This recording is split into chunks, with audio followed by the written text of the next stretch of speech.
What's going on, everyone? Welcome back into another edition of the Behind the Mic podcast. I am Mike Kadlick here to peel back the curtain on the sports media industry, find out about all the people in this field, who they are, what makes them tick, and what the heck they're doing on a day-to-day basis in the field.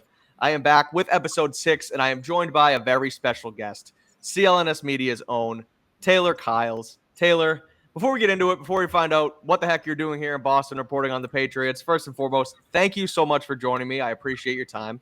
And how are you doing today, my friend? Always good to be on with you, buddy. I'm doing great. Yeah, this is super cool, man. You've been killing it with this show. I was really excited when it dropped. You're doing a great job and getting some great guests. I think I'm going to stick out like a sore thumb, but I'm very honored that you would think of me. No, of course. This is fun. Not going to stick out like a sore thumb. This is you're an up and comer on the Patriots beat, and people love your stuff. So I've always been curious about how you got here. I think a lot of people are because you've done a lot of not just reporting but analysis on the game, and so we'll get into all that. But first and foremost, I'm curious. We're going to start with segment 1, which we always do on Behind the Mic, and it's called Resume Time. So basically, the floor is yours. What have you done? Where have you been from start to finish in your work life, in the field? And how did you end up getting to CLNS and becoming their Patriots beat reporter? I'll skip over all the times I was like a bar back and a waiter and all that. That's not relevant. So Sure. my first chance really getting to cover football was actually with Pat's Pulpit. Okay. I think I was a senior in high school where I was going into college. I reached out to Rich Hill at the time because I think he went to a school. I think he went to like Belmont Hill or something, and I went to Fandom. Yeah. So we were like, we're both in that little, group of little prep schools. And he gave me a shot to like write a piece and, get my stuff out there. And then Byrne, also, who runs the ship over at Pat's Pulpit, he has been phenomenal to me my entire career. He would put my fan posts on the front page, which was crazy to me. Like I was living the dream. That was really cool. Eventually, I actually joined the staff and I started writing for them. Every once in a while, I was still in college, so it wasn't a super regular thing. But whenever I had time, I would try to make sure I contributed something to the site. Mm-hmm. Then when I was a junior in college, I actually became a scouting intern for the Syracuse football team. Okay. So my job there was pretty much they would give me a list of some of the younger guys. I think at that point I was in the Northeast just because I was familiar with all the schools having played there. Mm-hmm. I will tell you, not a lot of football talent coming out of the Northeast. It was very you're scouting Northeast high school football, right? Yeah, not Florida, not anywhere where it's just nice all year round and they just breed these absolute freaks. They were we're telling them to come to Syracuse, so all those sunshine states, don't be surprised if they're not totally interested in coming up here. Yeah. But, getting to get a peek behind the curtain and understand how the scouting process worked, what it took to actually kind of be a scout. Again, I was just an intern, but I did get opportunities to watch high school players, kind of give my own evaluations, all that good stuff. And then from there, I started kind of working part-time for CLNS, I think kind of late in my college career. Was just kind of picking up work on the side, but really – starting all the way back in, I would say, early mid-high school, I was kind of watching football and wanted to kind of analyze it. So this whole time, I had been on Twitter doing my breakdowns. Evan Lazar was a huge inspiration for me, kind of seeing what he did, trying to learn from him, other people, and then kind of just put my own little spin on it. So I was pretty much mainly doing that. Wasn't anything too serious with football. I was writing for Pat's Pulpit and CLNS Media part-time. Then started working for the NFL Network. That was a year after the pandemic. I think it was 2021, I believe. So it was Mac Jones' rookie year. Lucky you. So I had something to distract me from Patriots football for a couple of years. But I was at Next Gen Stats. I moved all the way out to LA. Again, just got to see how things worked behind the scenes, get an opportunity to – I'm not a big numbers guy. I'm horrendous at math. I triple check any stat that I tweet because I'm still at PTSD from that job where I'm if you get this wrong, everyone in NFL media is going to see it. So make sure you don't screw up. But understanding the value and how you use certain statistics and, the value and all that was really cool. And then, last year or towards the end of 2 seasons ago, 2022, got the opportunity to work with CLNS full time. So I moved from LA to Boston. I've been doing this ever since, man, living the dream. That's awesome. So you mentioned getting into football in high school a little bit, but you've told me before that you really started watching football really late. You weren't a huge football fan. your whole life. So when did you get into it? And then you mentioned too doing breakdowns on Twitter and stuff. Like, look, I'm someone who's played and watched football my entire life, and I feel like you outpaced me in the film game, right? So like, how did you not only pick up the game so late, but then turn yourself into like somebody who can break down, cover 4, cover 2, this, that, and the other thing so quickly and like so seamlessly? I'm curious on how that all came about. So I was a kid who really liked video games and not doing physical activity. Luckily, my mom was not about that. She put me in a ton of sports. I just didn't really take to anything ever.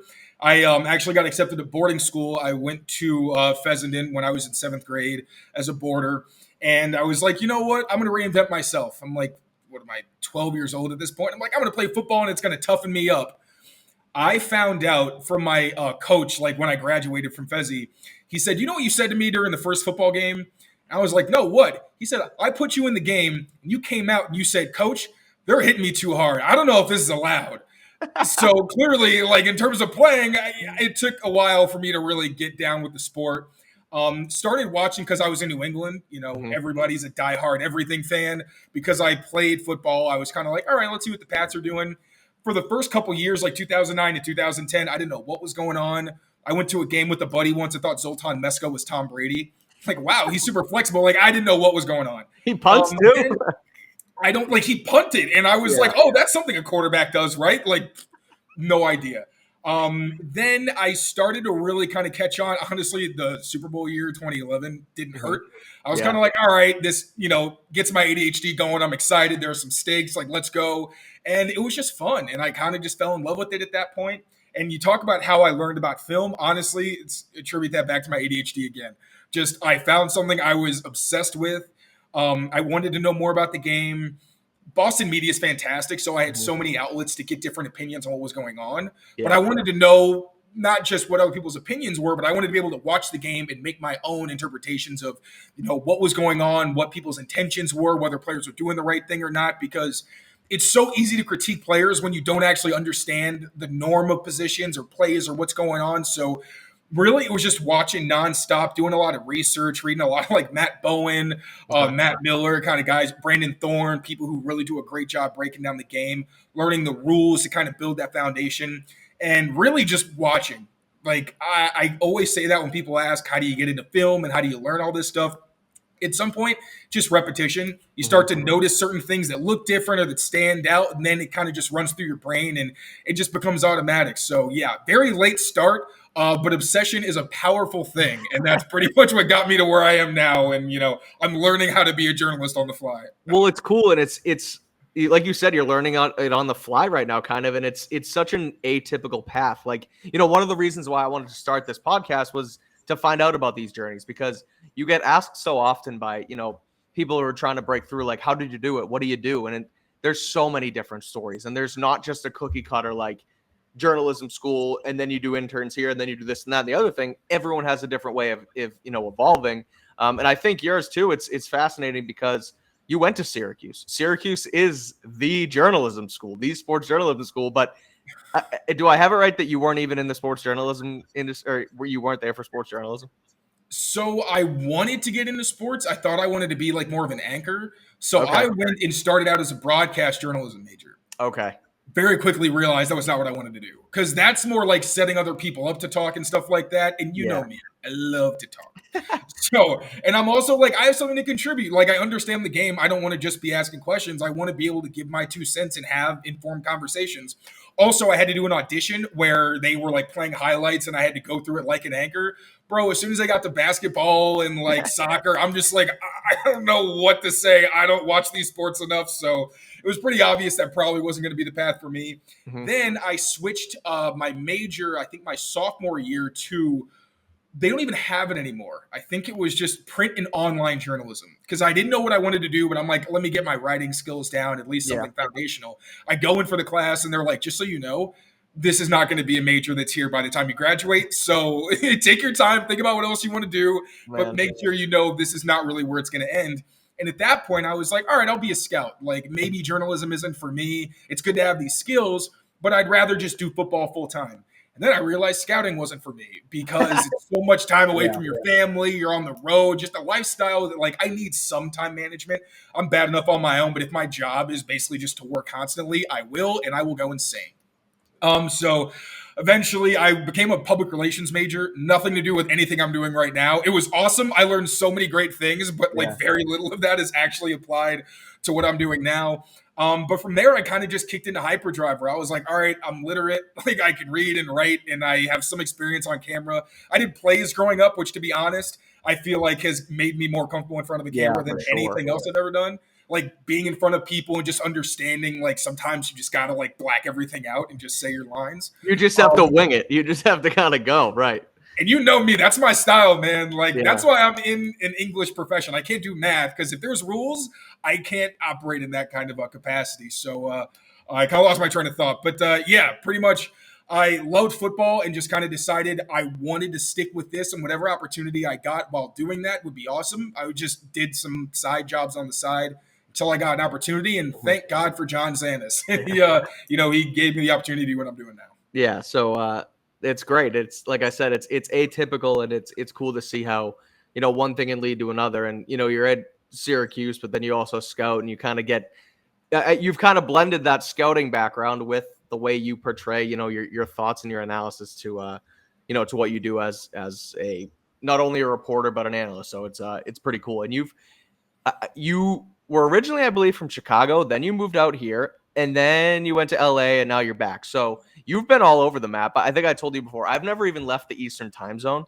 and never mind like cross the country and other countries. So I'm always fascinated from that. But like being from here, I am diehard Boston sports, even reporting on the Patriots. I find it difficult sometimes to put my fan hat aside and just report on what's going on with the team.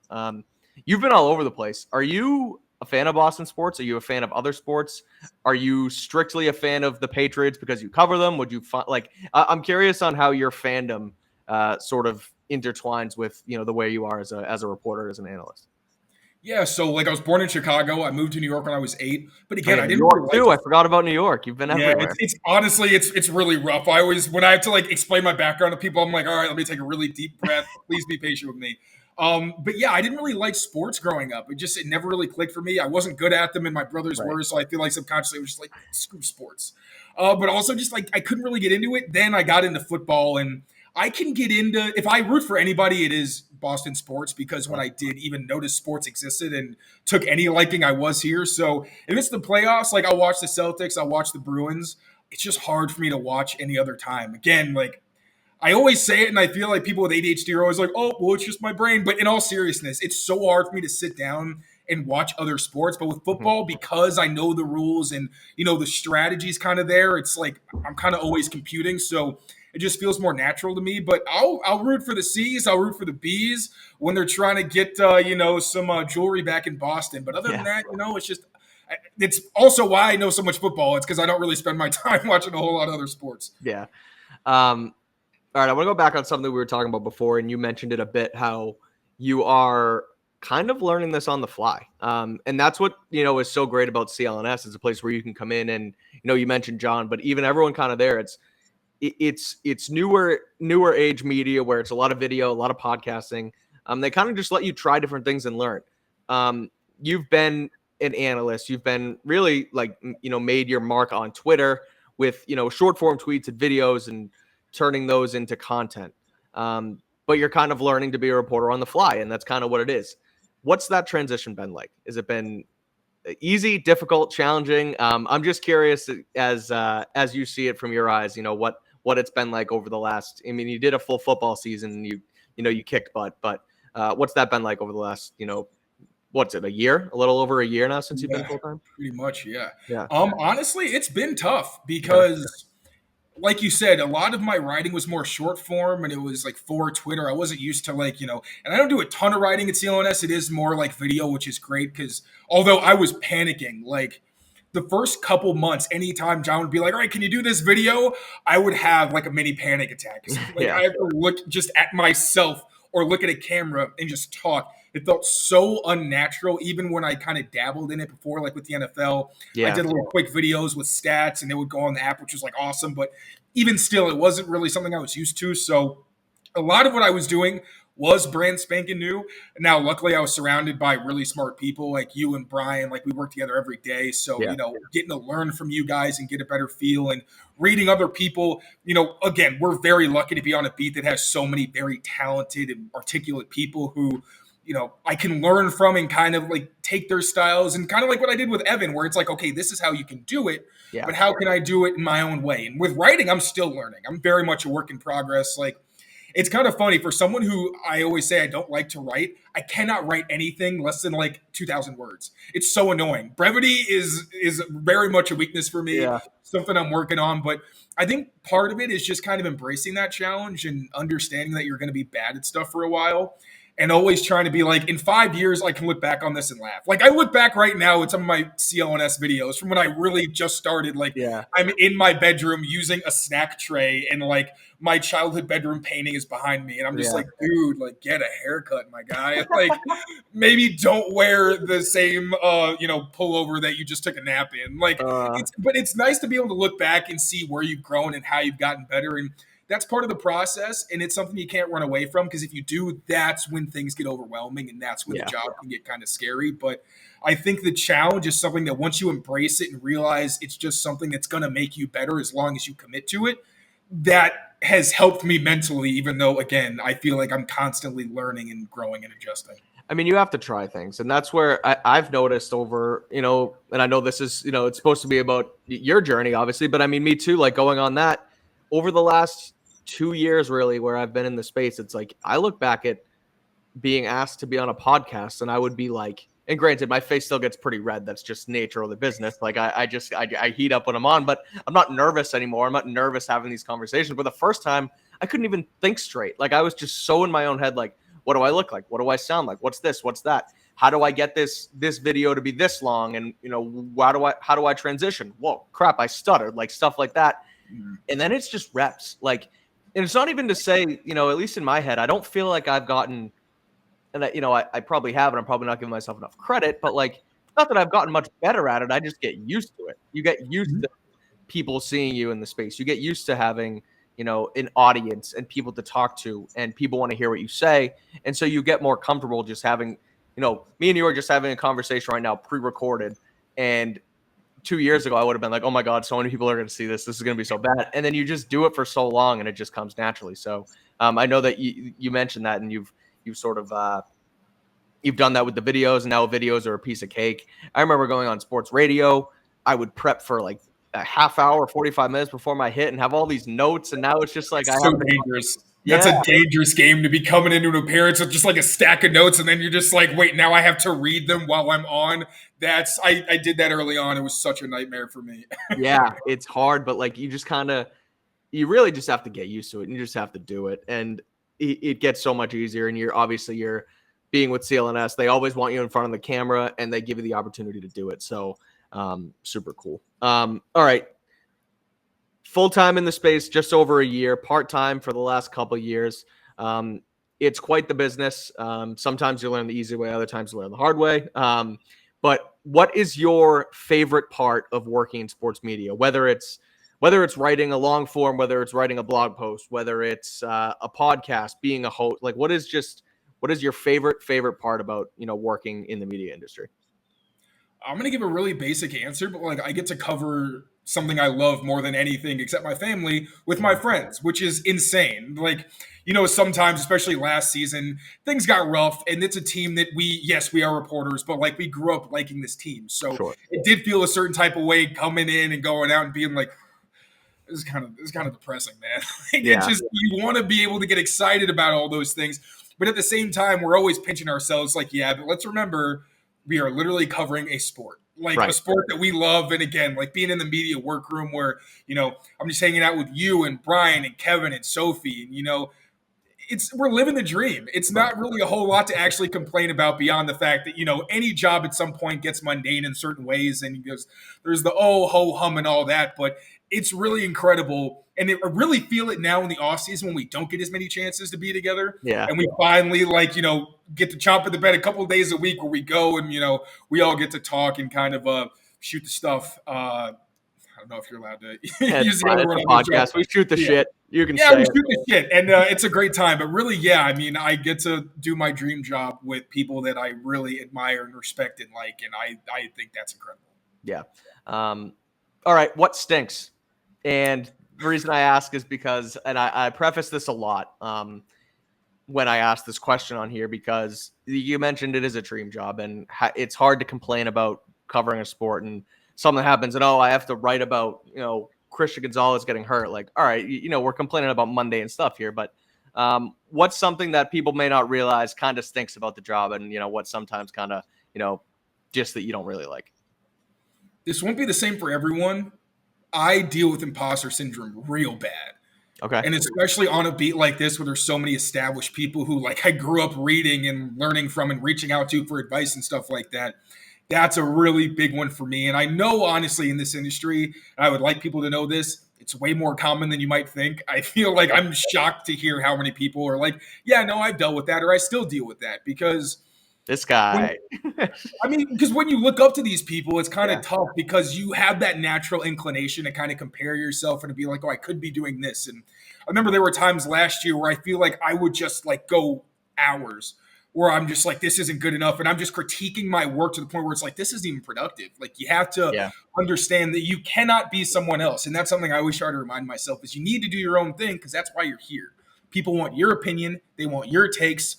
If the way you articulate it maybe isn't great, like that's kind of a nice thing about being a younger guy in the industry is allowed to make mistakes as long as I'm not being a jerk, like treat people well and do all those things and just, make sure you understand your place in this industry and where, where you can assert yourself at times and where you really just need to take a step back and realize you are not the main character, different stuff like that. But I do think that it's tough at times to remember that you're supposed to be building your own path and it's okay to make those mistakes and things don't have to be perfect. But also, balancing that with holding yourself to a standard and being well, maybe this wasn't as good as I wanted it to be, but I could do better. And maybe I take the L on this where it's good enough, but not great. If you want, go back and edit it, make it better if you want, or just take that motivation, use it for your next thing. So yeah, imposter syndrome has been kicking my ass the past year and a half. But, like anything, you just got to figure out ways to get around it, get through it. And still try to be, the best you can be because this industry does not wait for anybody. That's a good answer. And I like that you said it because no one has said that yet. And you don't really think about it, but sometimes you'll be sitting there. I'm like, am I really cut out for this? Am I really that good at this? Do people really care what I think? Am I just trudging along and somehow ended up here? And like, all of a sudden I'm sitting here. I'm like, yeah, like, holy moly. Why am I standing next to Mac Jones and like stuff like that? It's like, it gets scary and you just have to believe and you have to understand that there's a reason why you're here. But I like you saying that because some people don't really realize that, we go through that stuff. And even, look, we're younger on the beat. We're younger around, in the field, but people a lot older than us go through that every single day. So that's it. You can make mistakes at any age also. I know I said I was a younger guy on the beat. I feel like there's just a little more tolerance for me. Yeah, right. But really, like, it doesn't matter when you enter the industry. You could be in your 30s, you could be in your 40s. Like, people understand that no one's coming in here perfect, but that growing process and making the mistakes and taking your lumps, I'm still taking them. I'm a year in, and I was thinking this time last year, like, I'll be writing like crazy, I'm not even gonna have to think about it. It's like, I still stare at that blank screen like, oh my God, I have to start this. So, it's all a process, but everybody, gets through it their own way. Yeah. All right. Last question before we get into my rapid fire 5. And it is early, and I tee this one up for a lot of people, and I understand that it might not be for everyone, but like I said, it's early in your career. You've been with CLNS, you've been on the beat for a year. You've really only been a reporter for a year. You've done a lot of, you've been in the field analysis, but what's next? What more do you want to accomplish? I'm not saying you're going to leave anytime soon or anything, but like, what's the light at the end of the tunnel? What is Taylor Kyle's ultimate dream to, want to accomplish in this field one day? This might sound like a cop-out, but I've gotten this question before where it's like, what's your goal? Mm-hmm. My goal has always just been to try to keep getting better at what I do and grow kind of naturally with whatever is kind of thrown at me and go from there. Like I wanted to be on the beat at some point in my life, but that was honestly pretty brief. Like it was kind of a fleeting thought where I was like, oh, that'd be cool. And didn't think I was cut out for it. I didn't think I would ever work for the NFL, much less for Next Gen Stats, which was something honestly I didn't really use before then. I was like, this just seems like a cool job. I know football. I can translate. If there's any kind of numbers I can figure out, it's this. Right. But yeah, I never really had a plan. I've just always wanted to get better at what I was doing and naturally progress with, I have a pretty decent feel for like when I just need to improve in a certain area or when I need to pick up another skill, which I'm very lucky because that kind of helps me not have a plan. But at the end of the day, kind of like what Cam said, I think when he was with the Patriots, if it's like if you put in the work or something like that, like the bag takes care of itself. Yeah. Basically, if you do what you're supposed to do, the bag takes care of itself. There we go. Finally got it. But at the end of the day, for me, it's just like I try to make sure I'm on top of what I need to be on top of. I try to pick up new skills along the way based on whatever industry I'm in. And I feel like at some point the opportunities will come if you are putting in the work now. At the same time, you do need to take initiative. I don't want it to seem like I'm just sitting here kind of like sitting on my hands and waiting for stuff to fall in my lap. Like I said, I'm always trying to get better and make sure that, I'm sharp and I'm not living in my own little bubble where I think what I'm doing is so great that I can't be better. But yeah, for me, it's never really been about like get to ESPN or, own a network. Like I don't, at this point in my life, honestly, I don't care about that stuff. I don't like, as long as I can provide for myself and my family and I'm doing something I love, I'm very happy. Things will progress naturally. That's just kind of how this works. I'm very lucky to have my foot in the industry so that I have the chance to continue to hopefully, get to new places and, take on new challenges. But really no plan, man. Just keep trying to get better, be open-minded, and, try new things. That's what got me here is taking a handful of jobs that I never thought that I would actually be cut out for. Still not sure that I am, but again, constantly trying to don't let the imposter syndrome get to you. You're good at what you do. It's bogus, and don't listen to that. Don't listen to the inner voice. It's never good. But all right, a behind the mic special, fast 5 to finish. I got 5 rapid fire questions for you before I get you out of here. So right off the bat, number 1, Taylor, what is your favorite thing to do outside of sports? Eat and see movies with my girlfriend. Okay, I like it. What's your favorite food? That's not a rapid fire question. That's just a follow up to food. I love Mexican. I'm diverse. I eat everything, but that's my sweet spot, especially in LA. Give me a taco truck and I will eat myself sick. Love it. Okay. Number 2, what's the most memorable moment you've had working in sports media so far? That Tom Brady ceremony. That was pretty nuts. That was just like the magnitude of everything was still exciting at that point in the season. So they're playing a good team. Getting to see Tom Brady in person, which I hadn't done since I was, in the mindset of I thought he was a kicker or a punter. So yeah, I would say that was probably a standout for me. All right. Number 3, what's the best advice you've received working in this field? Oh, I think Mike Reese. It's just like he always reminds us to have fun and to kind of keep perspective and realize that we're living the dream. And anytime I'm very good at taking this job too seriously and being like, oh, the film. But, it's kind of, I literally hear Mike's voice in my head sometimes just going like, hey, man, we have the best job in the world. So that's a really good thing to keep in mind when I feel like you're in a privileged position like we are. Love it. All right. Number 4, what would you be doing for a profession if you weren't working in sports media? I would still be tweeting and probably be barbacking. To be totally honest, like I would be trying to do something with a flexible schedule where I could keep doing football until somebody maybe took notice. I'll be totally honest with you. When the pandemic hit, I was not ready. I was like, well, I have a PR degree. Yep. I'm not trying to get into PRs, so we're just going to have to make this football thing work. Yeah. All right. And number 5, final question of the Behind the Mic interview with Taylor Kyles. What is your favorite pizza topping, Taylor? Sure as hell isn't pickles. I love you, but you're so weird for that. It's so good. I'm just going to go with a basic pepperoni, man. Not even going to overthink it. Those are the Italian roots in me. Believe it or not, I am Sicilian. I don't know if pepperonis are Sicilian, but I said it and I'm going to stick with it. So pepperoni. I'll even sneak on a pineapple every once in a while. I don't even think pineapple's that bad. But pickles, that's damn strange, friend. Do you like pickles? No, I like pickles, but pickles on pizza is just so overwhelming. It's not that bad. You just gotta try it. It's like I like orange juice, but I don't like oranges. You know what I mean? It's just sometimes you like orange juice, but you don't like orange juice on pizza. Now you're starting to freak me out. Don't even put orange juice on pizza in my head because I feel like now on Friday I'm gonna see a tweet from you where it's just like little dabs of orange juice on all your little pickles on your pizza. I don't want to yuck your yum, but It is weird. It is weird. All right. Well, Taylor's going with the basic pepperoni. I like it. That's going to do it for episode 6 of the Behind the Mic podcast with Taylor Kyles. Taylor, anything coming down the pipe that you want to plug? What's your podcast? Where can people find you? The floor is yours to plug anything before we get out of here. Thanks, buddy. It's been awesome. Yeah, you can find me on Twitter at tkyles39 right there on the screen. You can find me on YouTube at Patriots Daily on Patriots Press Pass. I try to get a video up almost every weekday. If not, I usually double up. So always something going on there. And we got rookie mini camp coming up. The schedule is going to pick up a little bit. So yeah, as stuff's going on, you and I are going to be making videos, keeping everybody up to date. So it's going to be fun. And on my written work at clnsmedia.com, of course. And then I contribute to Pat's Pulpit as well. So check them out. Love it. Thank you so much for joining me, friend. I appreciate it. It was awesome to get to know your journey through this field.